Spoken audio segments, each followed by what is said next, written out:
Good morning, Flow Racing. This is Courtney Enders on Right Off Track, your only drag racing podcast to the Flowverse. And we are here to talk to one of my favorite people on the planet of Earth, but we are not going to get into that yet. One of my goals when I started this podcast was to not only bring you educational things about drag racing so that you yourself can become a drag racing fan, but I want you to meet the people that make it great. And today, that's why this episode is so special, because he is one of the most amazing people on the planet of Earth. I've said it a million times, coolest guy in drag racing. We're going to get to Antron Brown here in just a second. But before we do, as always, we got to pay some bills. And as always, this episode and every episode of Right Off Track is brought to you by Castrol Edge. It's 3 times stronger against viscosity breakdown than the leading full synthetic and gives your engine 10 times better high temperature performance than the industry standard when you need it most. Castrol Edge, better oil for maximum performance. So I waste no time on this show. We don't dilly-dally. I'm bringing him on. Antron Brown, welcome to Flow Racing's Right Off Track. Thank you so much for making time for us today. Oh, anytime, Court. It's always good to be on, and I watch the shows all the time, and I'm just happy to be on for the first time. Listen, I'm going to let people in on something. Usually this airs on Friday. We do it on Friday. We do it live. We're doing something special this week. We're doing a pre-record because, my man, you are not going to get away with not being on my show this week. And I am not a morning person. And we woke up early for Antron Brown. So the best part of waking up is Antron Brown this morning. That's right. Little brown sugar goes a long way in that coffee. You already know I got that in there. Don't even play with me, boy. So we're going to treat this. I know in our world, that face is unrecognizable. Everybody knows who you are. There is no question. You're always smiling. You're great with the fans. But I like to treat this as if somebody's watching this for the first time, they stumble upon this on FloRacing.com when they're looking for Kyle Larson stuff. And they think, who is this guy? Why is he important? So I want to give a little kind of broad intro of what you do in the drag racing community. And I'll Cliff's note it for it. One of the most diverse drivers in this entire industry, I think. You will step into anything. You'll stand in the grandstands and wave at me like a crazy person until I come flag you down. But your start was in pro stock motorcycle, and we don't have to spend too much time on this, but just give a little bit of insight of how this fire got ignited in your soul and why you went on 2 wheels. Well, to be honest with you, I grew up riding motorcycles. A lot of people know that I raced motocross since I was about 6 years old and got really serious in it when I was 12 and raced up and down on that amateur circuit, in the tri-state area of New Jersey, Pennsylvania, and New York. So I'm a Jersey kid. And then we used to go up and down the East Coast racing other races down in Virginia, Maryland, and stuff like that. And I had a blast growing up, and they didn't have junior dragsters when I was a kid. That was when I got like 17, 18 years old, they came out at Englishtown right when I was graduating high school, like the first junior dragsters for the NAP kids. Like half-scale dragsters, Randy. It wasn't even called half scale then. He had his own, big race car business, like Drag Specialties or something like that, making regular big dragsters. And I never forget that my dad and uncle, they were sportsman racers before I was born. Like, I'm going way back. A lot of people don't realize that I remember Super Comp when it was like stretched out roadsters. It wasn't even a dragster in the class. There was no even, like dragsters were alcohol dragsters. They didn't race in bracket racing at all, period. It was door cars, and if you wanted a consistent race car, you got a roadster, a stretched out Brogy-built roadster from California. And I grew up around that, but I couldn't afford to drag race a car. I didn't have the money, so I started out with a street bike, and I'll never forget to this day, it was an old GSR 1100, like a 90, and we rebuilt it. Bob Carpenter, who was a pro stock bike racer at the time, did the engines for Troy, and I rode the bike, and we used to call her Storm. She was polished up, white and blue with the GXR, like red emblems on it, and we used to call her Storm, and we used to go out there and create some havoc and some thunderstorms on some people out there on the racetrack. I love it. And you obviously were a natural on 2 wheels and took that so far. I think it's incredible. You've had collectively 71 wins 3 world championships. But as I was writing this down for this podcast this morning, as somebody who's been in this and been fighting my whole life to make this my life and my job outside of the seat, 71 wins. Would that guy riding Storm think like, yeah, we're going to do that. We're going to be approaching 100 wins here in the NHRA? No, I never even fathomed that we can actually do that. Like, let alone, like, what people don't realize is that I was that kid standing outside the room at all the races. And, like, you know how it was. You did the same thing, and you're just like, man, if I could just, like, get a shot, get to try. Like, what people don't realize, when you eat it, sleep it, you dream it, you actually become it, even though you're not there yet. And that's what I did. I mean, I never forget the big porter trees came out, the real big ones with the incandescent, but like the halogen bulbs in it. Like they were hot. Yes, you go practice on a tree. That tree came on all the time. You get in the tan. Like, you know what I mean? So, and I never forget that my dad and uncle used to have all their friends over, and they did the bench racing. Man, you wait till I bring my car out this next weekend. And half of them never even brought the car out. The car stayed on the jack stand all the time. You know what I mean? And they used to come over, and we used to bet $1. And we used to make the brackets. You had to qualify. If it was 16 or 8 people there, you qualify on the bracket by your reaction time. And then you go down, and whoever wins the pot.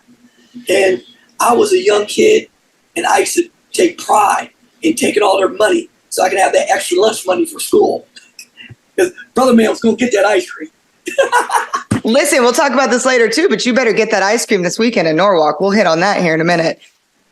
So we're going to fast forward a little. You get into Pro Stock Motorcycle, have huge success there. If you FloRacing people want to touch on that, we could do an entire show on your career on 2 wheels, but we're going to kind of fast forward to today and your transition into Top Fuel. Was that ever even on your radar as you were flying around on 2 wheels on that Army bike, or is this something that kind of just naturally happened? Well, the way it happened, a lot of people don't know this story, but for the last 7 years, I raced bikes for 10 years, and I have always watched every class. Like, people don't realize, I love drag race. I will drag race anything. I grew up, Pro Stock car was our family favorite growing up. Like, we watched all the old school deals. My dad, we had a little small build, Grumpy Jenkins small block in our Chevy Vega.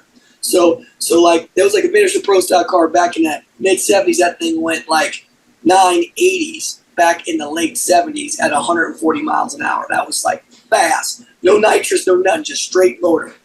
And then, fast forward where we're at now is that you're talking about Top Fuel. I was trying, looking at it, and I was like, you know what? Man, why? I'm happy where I'm at, Pro Stock bike. But I always said, why can't I race a fuel car? Why can't I race a fuel car? Why can't I do these different things? Why can't I do that? So what I ended up doing was start putting my name out there and going, I would like to drive a fuel car. I would love to try it if I can't do it. So I used to talk to people, work with them, and then they say, oh, we'll let you drive. Never happened. You know what I mean? Talk this one. Oh, never happened. Funny story, I talked to Don Schumacher about it. And I never forget, Don looked at me and goes, Antron, I got people that will give me money to get in the car. What are you going to bring to the table? You can have a sponsor. I'm just not going to put you in the car. I said, Don, I could do the work. I could sell it. I can talk. I can help promote whatever company comes to the table and be a great spokesperson. He looked at me, and then I never forget, Lee Beer was at Don Schumacher Racing. He used to watch me come in way before all the Top Fuel guys were there and funny car guys were there. And I was there with my crew chief at the time, Mark Pizer, and Steve Stagla, and we were in there building race bikes, dynoing engines, putting them together, tearing them apart, washing them, doing all this stuff, and wiring stuff. And he goes, you know how to do all that? I go, yeah, this is what I do. And he goes, you'll be great. He goes, you need to drive a Top Fuel car. So Lee kind of politicked for me, and never happened at Schumacher. And then he went to David Powers. And then he called me one day and goes, hey, you want to try to drive a top fuel car? And that was like 5 years later. And I was like, I'm in. That's freaking awesome. But that just goes to show you, I mean, you put in the work, you put it into existence. And my story was a little bit similar. I was obsessed with Pro Stock Motorcycle when I was a kid. As you know, I got your autograph 1,000 times. Angel was my just jam. Never been on two wheels in my life, been a dragster and a door car girl my whole life. And people kept knocking on my door like, what if you just kind of tried and came and ran this bike? And I'm like, I have no business doing that. Long story short, did a couple of sessions with Jerry Savoy, did some burnouts, did a couple of launches. Let me tell you, ain't for me. Ain't for me. You guys are crazy. One of the only things I've never completed in my life was that. But I had just the honest gut of, if you weren't born and comfortable on those two wheels, there's a mad respect for them where you got to do it. But same thing goes for the top fuel car. And I think it's incredible because we find where we are in this sport because of opportunities like that. And the same thing goes for what you're doing now. You're racing for these teams, as Ron Capps called it the other day on this podcast, is bring my helmet and race, show up and race. But you're doing something completely different now. And I have the same question for you. Was this always on your radar of owning your own team and making your own program and being the guy in charge? Or did this happen authentically as well?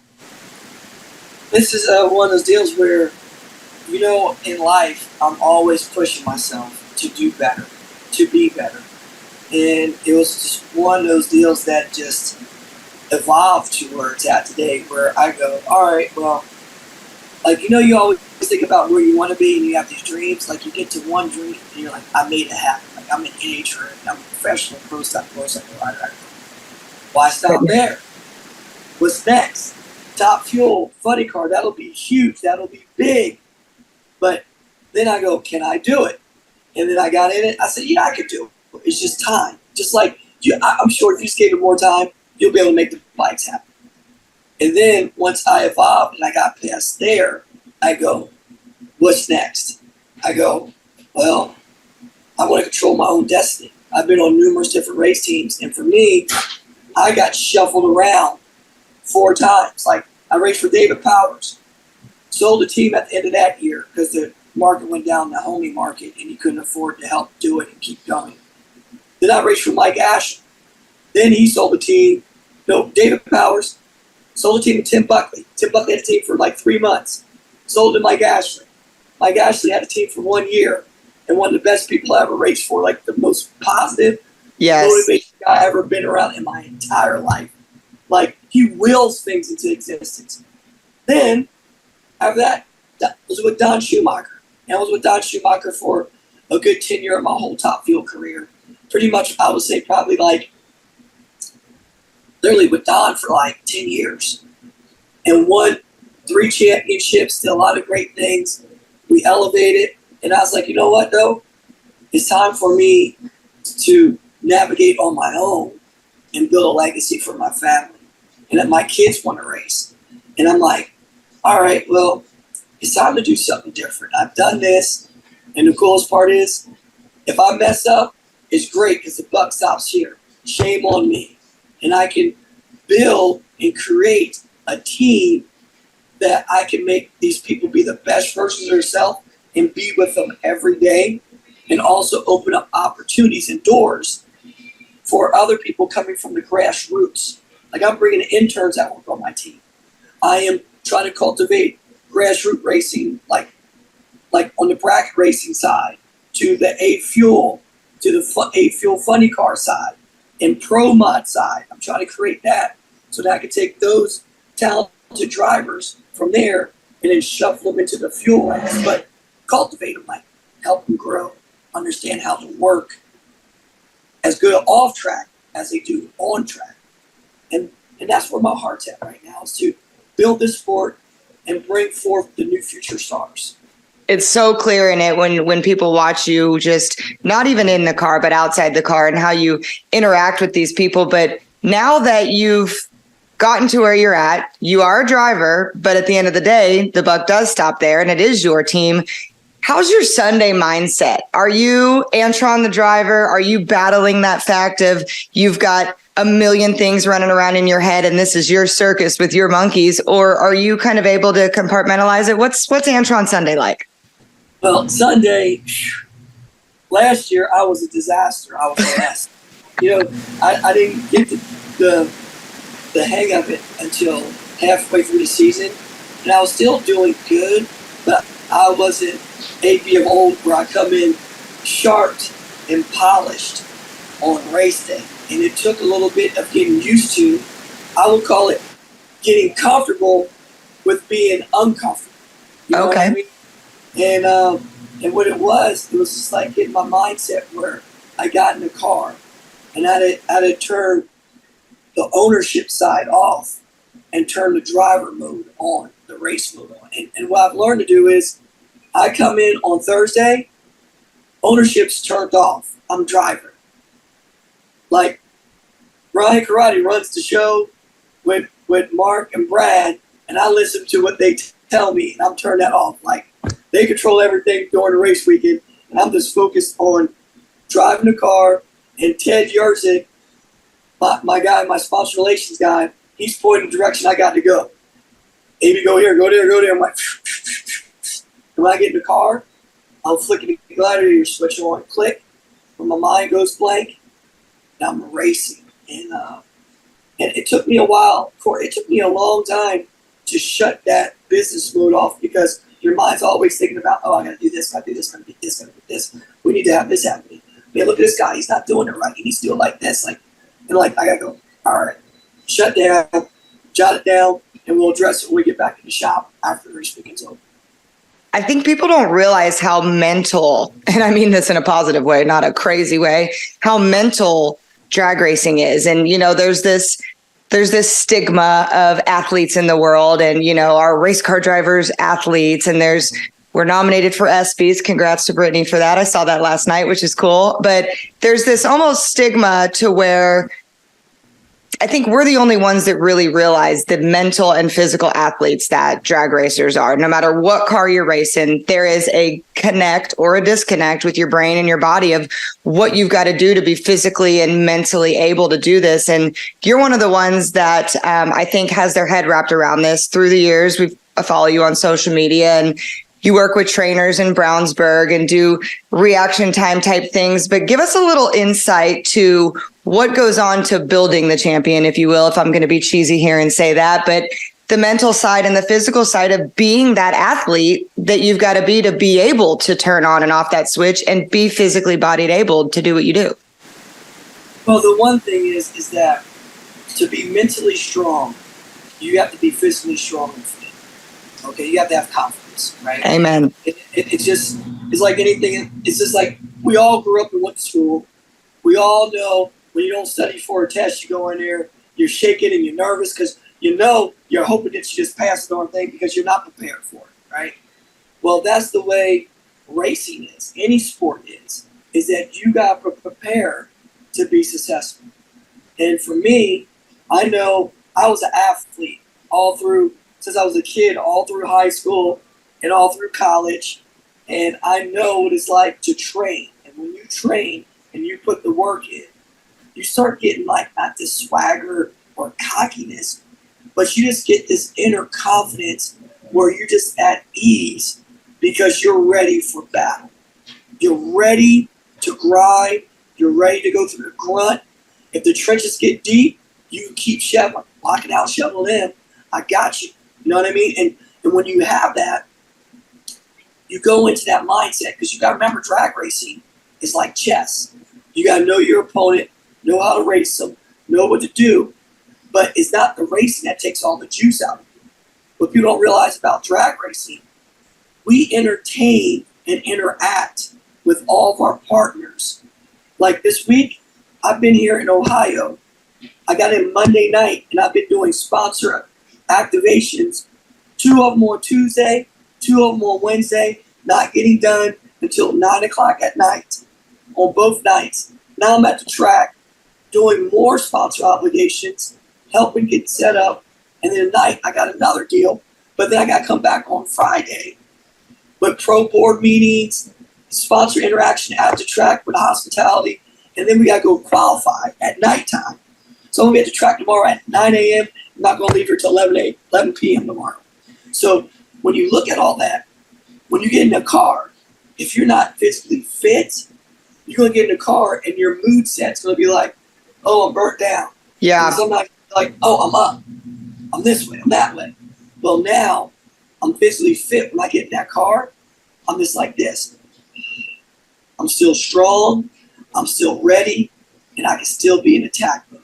Because the stuff I did hasn't worn me down, because I know what it's like to be broke down when you're up there doing all that. You're doing all that, like, you know, that interval, that high intensity training. Get your heart rate up, get it down, count down, get back up, get down. And I go in, I'm like, this ain't nothing to where I train. I'm ready. And that's the whole concept, is being ready.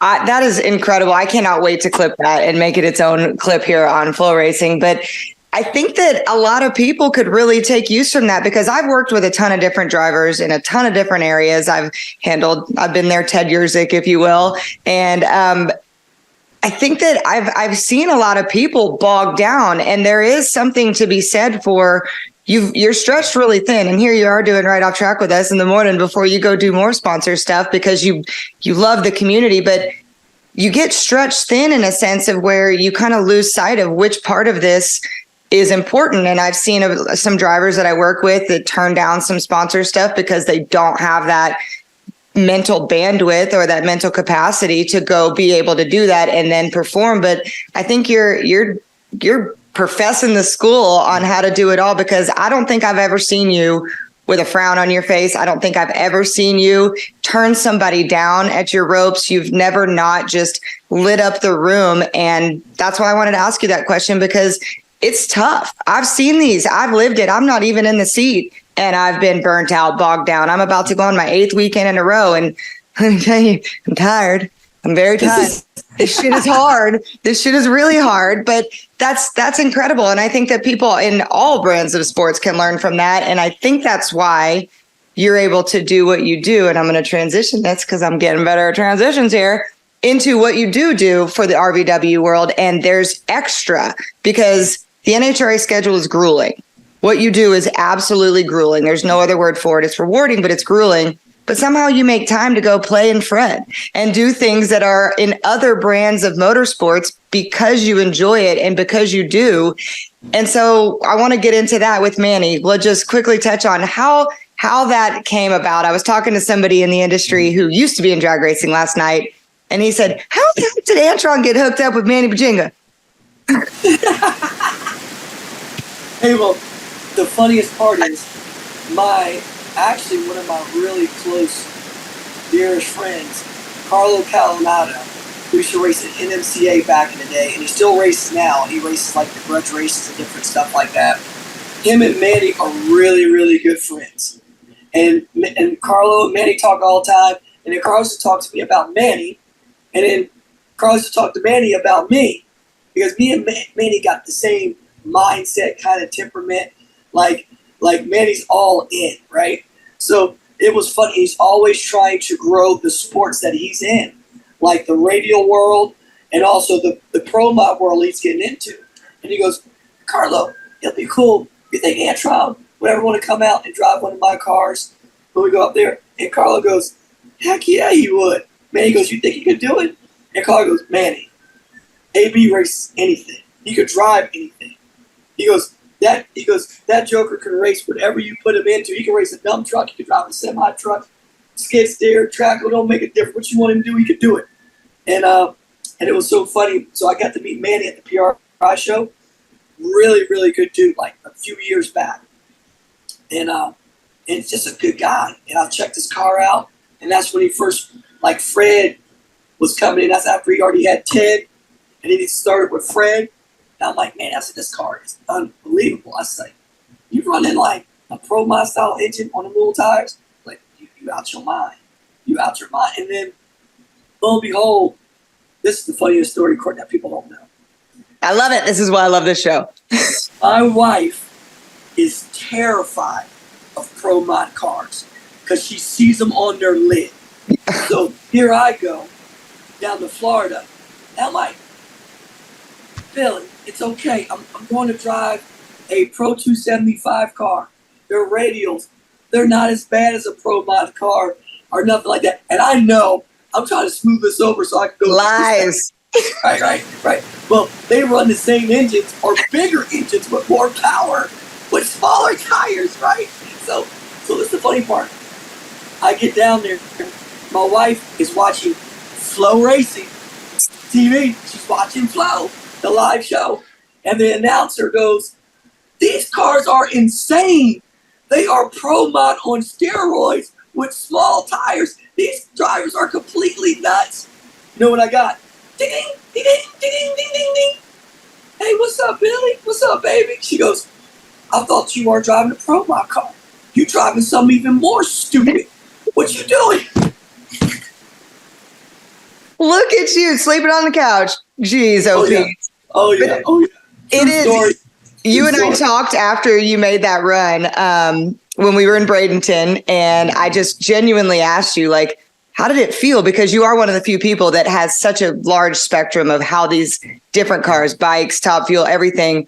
And you looked at me with them big eyes and you said, sister, that is crazy. I was here. I was doing this. And you said, it may not be 330 miles an hour, but that joker was crazy. And it was so cool to just watch you absorb it and fall in love with that side of the drag racing world, because my interactions with Flo has kind of caused me to do the same thing. We have tunnel vision sometimes, and I've been Erica's career in the jegs thing, and I've just been on the trajectory that I've been on, and getting into this Flo deal has opened my eyes to it, and I freaking fell in love with it. I fell in love with the fans, the racers, the cars. It's insane. It's just another avenue. When you go there, you see the love that's in that sport. It's it's reminding me when I was a kid and I used to go to the races with my dad. You got the people that have the pure joy of drag racing. And not taking nothing away from our NHRA pro side, but I'm just talking about these, like all these people, they're not fans. Every single one of them has race cars. Yep. And they got a love, and they'll spend their last dollar. They'll be on their car working, busting their knuckles, doing everything to the nitty gritty to make it happen, to race that whole weekend. And you have that mutual respect. You get what I mean? These are like the iron people, like the triathlons of drag racing. I agreed, man. Those races are long. Let me tell you, they are. It is a triathlon. It is crazy. 17 hours of pure racing, and they could go all night long. They don't care. They don't care, and they're there for the love. And the coolest part is that it was cool for me because people always think, "Oh, you're a Top Fuel racer. You ain't got time to do this. You ain't got time." You're not. Like, those people are not real. But we are real. We love racing. And I love every aspect of racing. And for me, it was really cool when people walked up and goes, man, you just a chill guy. You just like one of us. I said, I am, brother. And I am. I do this. I just do different things on different stages. I'll be at all the stages if I can split myself into 4 different people. Trust me.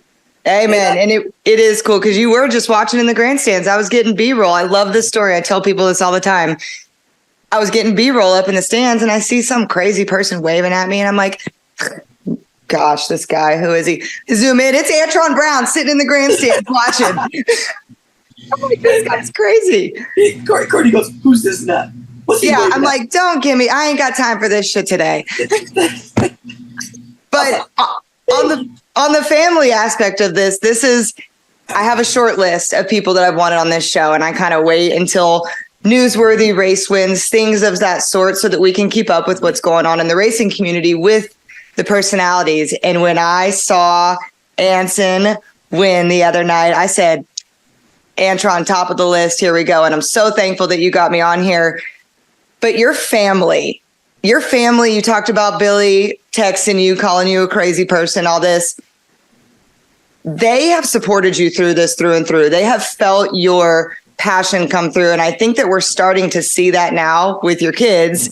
But before we get into Anson's wins, I want to talk about, you've got 3 kids. Do all 3 of them have the bug for this? Or is this just an Anson thing? No, we got all 3 of them raced growing up. And Adler's still racing junior drag, she's my youngest.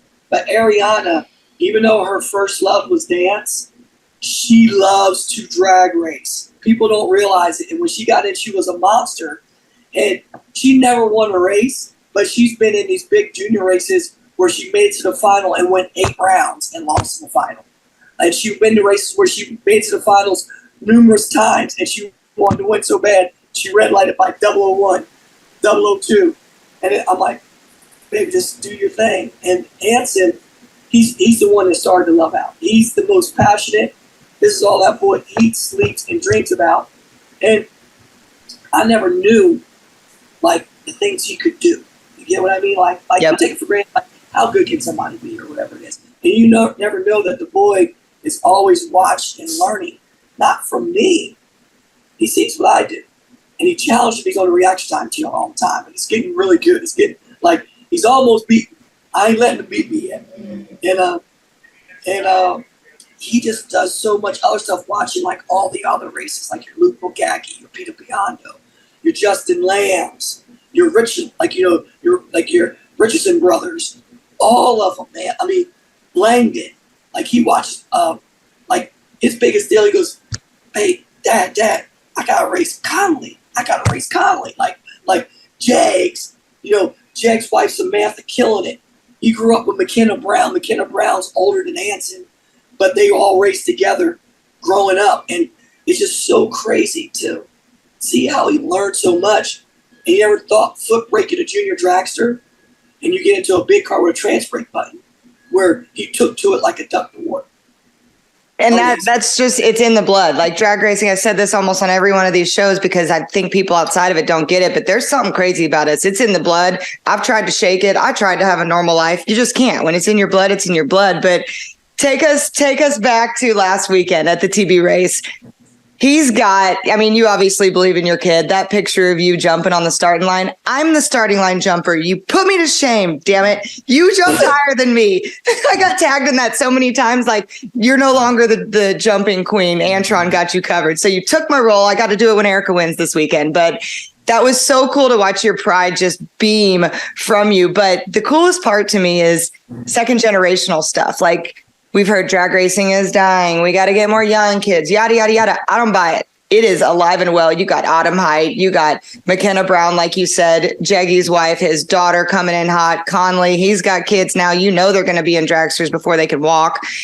Your boy took out one of the baddest bracket racers on the planet in the final round, underneath the lights, for the whole world to see. And I know that Sean has helped you guys. I know you and Sean are very, very good friends. And so there was probably a little bit more emotion in this, but just give us a little insight of that final round and what you guys were thinking, what Anson was saying before he was going up, and then the celebration of being the champ. Yeah, I tell you what, when we got there, a lot of people didn't realize was that on Friday, we had a crap day. Okay, like Anson and Sean had a crap day. Like, Sean had problems with his tires not hooking up. He had to make some adjustments, put some different tires. And we had a problem that we didn't even know. His car was all over the place on reaction time because his trans brake solenoid started sticking. And we had to get a new trans brake. The housing came loose, and it was acting all up, doing all kind of funky things. And we couldn't figure it out until I looked at the computer. And I'm looking at it, I'm like, this is all jacked up. It ain't like he's letting go of the button and the car's not leaving. And you see this and you see that. And I'm like, all right, so we get that all fixed. And we went down to the Williams boys down there, and they gave me a new FTI solenoid. He goes, you got that piece of junk? We got rid of them things a long time ago. Them things are like jumping, don't even use them no more, fall apart. I said, well, brother, I got it last year, but we couldn't, like we didn't get out last year. We got out this year. So we got that all fixed on Saturday. Anson literally went 10 rounds, and every round it was the stiff competition. It was the best drag racers. Like, even at a race against Will, who races for the Bear family. That guy's professional drag racing, insane, close drag race. McKenna Brown in the earlier rounds, and like all these people. And then you line up against Dave Conley in the door car. And it was a respect deal. I saw Dave, he actually ran his car dead on, honest, because he was racing Anson. And when you see people do that, you're like, oh, that's something. That's respect, because Dave usually holds 6 or 7 or 8. hits the button, nitrous button, does all kind of things, and does the okey doke on people, man. I'm like, I never knew bracket racing has so many different games to it. And these guys and gals are like, it's unbelievable what they do. They are, they're animals. They impress the crap out of me. I was like, oh my God, look what they're doing. And it's just they tried and true. You hold a couple numbers here or there. Then we got down to the later rounds. Anson goes, Dad, we can't play no more, Dad. We got to dial this dead on and hope for the best. And that's what we did.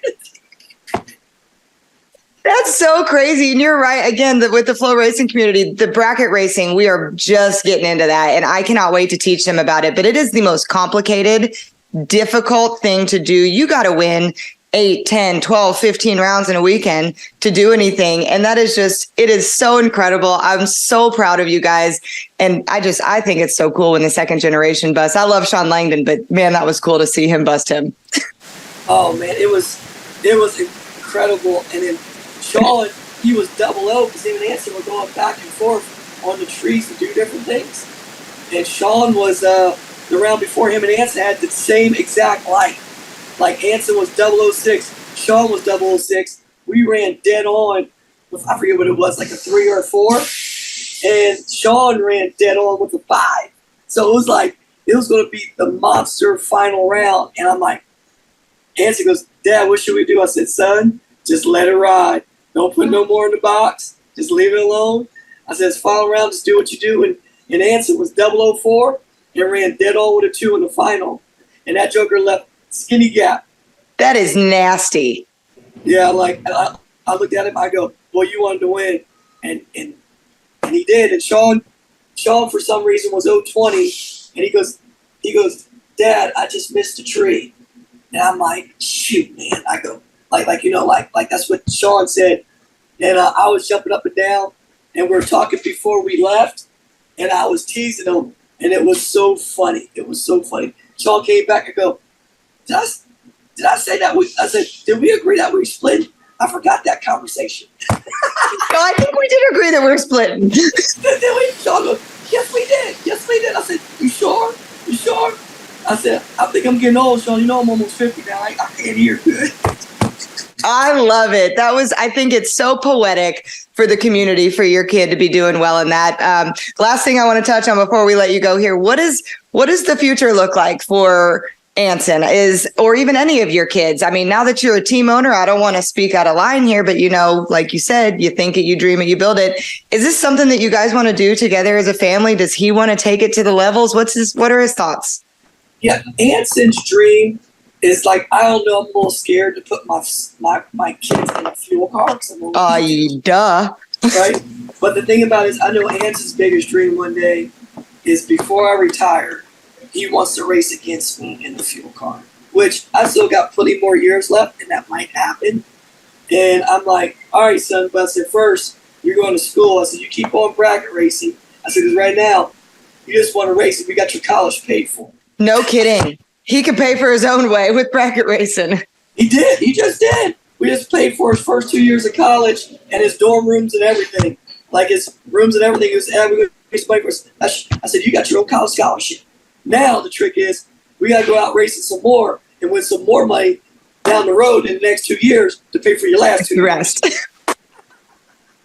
I love it. I love it. It's so incredible. And now we've got Norwalk this weekend. We'll just switch gears. You are going into race mode. It's again, this will be airing on Friday. So very shortly after this airs, we'll be able to see you blazing down the 1,000 foot at 330 some odd miles an hour.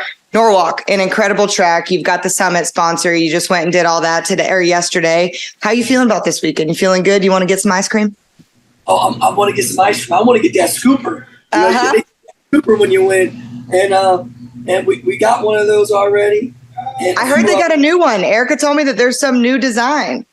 Oh, I got to check that out. Brother Man wants one. We're going to work hard to try to get it. But the thing about it is we came off a tough final round against Just Ashley. We almost won Bristol. And that was painful because I think that's the only race on tour that I have not won at. Really? That's the only racetrack. And those will get you, those elusive ones. I think Erica's got 2. We've got Gainesville and one other. I can't remember. Oh, Denver. So we can do that. But those will get you, and those mean more than anything. And it was so cool because I say this all the time. I have the best view in the world. I have the best view in drag racing. I would rather my spot than in the car because the things I see and the interactions that I see. And up at the top end after the finals in Bristol last weekend, I'd die on this cliff. I don't know how you come out in a good mood. You had just lost that elusive racetrack. First thing you did, high-fiving your people and came over and congratulated my sister and gave her a big hug. Like, man, you are just a true gem in this sport. And it would just be so much more boring and less light without you. And I appreciate the friendship that you've given us and the support you've given my sister and doing this kind of stuff for little old me. And it's incredible. And I freaking love you. Oh, I love you too. Y'all family. It's like, you ain't got to think that. Like we grew up in this sport together. I remember when we first came in the sport. And look, you may enjoy jumping up behind your sister, but I am telling you, your day is coming. Listen, people. Listen, America. Okay, Courtney is not going to tell you this, but she is a beast too. If you ever saw her when she raced, her eyes, the eye of the tiger, I should say the eye of the tiger, the eye of the cat in that girl. She is no joke. And I want to see you in a race car. You need to go bracket racing. You need to go out there and start racing and doing what you do because you are one of those stars right now that's in the shadow that needs to come to the light behind the gas pedal, the steering wheel, sister. You can't make me blush before noon. I know it. I know it. I see it every time. I'm like, man, if I have a car, put that girl right, put it right now. That's what Bo Butner tells me all the time. He's like, get to Indy. Let me get you licensed. And I would, but I do have to say, I'm loving what I'm doing. And I've struggled to find my place in this sport I knew I belonged in it, but didn't really know. And this stuff with Flo and the top end interviews and these podcasts, I'm absolutely loving it. And I think sky's the limit for it. But listen, if I can drive on the side, your girl will drive. That's what I'm talking about. Bruno Massa could do it. Courtney Enders can do it. I love you. That means more to me than you know, Antron. I appreciate those kind words. All right, well, go get him in Norwalk. Get your butt back to work. Go be team owner. Go be driver, Antron. Thank you so much for doing this, and thank you for supporting FloRacing. I know you always do, and just keep kicking ass, man. We love you. Anytime, sis. I appreciate it. I appreciate it very much. And you know what? This week, y'all better stay tuned because I'm going to let the flow, baby. We're signing out on that one. We'll see you soon. Thanks, AB. Thank you.